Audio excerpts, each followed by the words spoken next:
Dunlop being here at the race. They're probably one of the hardest working guys in the pits. A lot of people don't see it because they come here for the glamour, but they do work their butts off. I've been a mechanic, I think, about going on 5 years now. As of May, it'll be my second full year with the team, and it'll be about a year and a half with Max.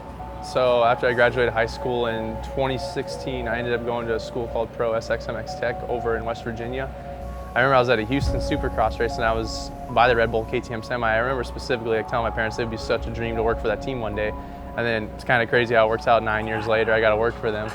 We know we can be on the podium. We want to be competing for wins. Obviously, it's everyone's expectation.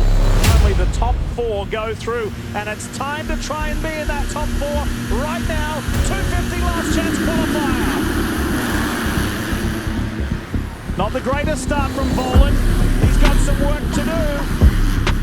This fight's far from done. Oh, he goes off! Oh no! Oh boy! Straight off and into the barrier. That is an unforced error after all that good work. Anyone can do it. If anyone wants to do it, they can do it. You just got to put your mind to it.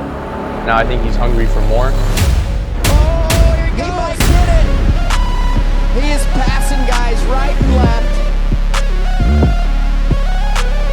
Dunlop builds champions, and I know they helped Max from being an amateur, and I know he won championships with them as an amateur, so I hope that they can excel us to the elite level of championships in the professional ranks.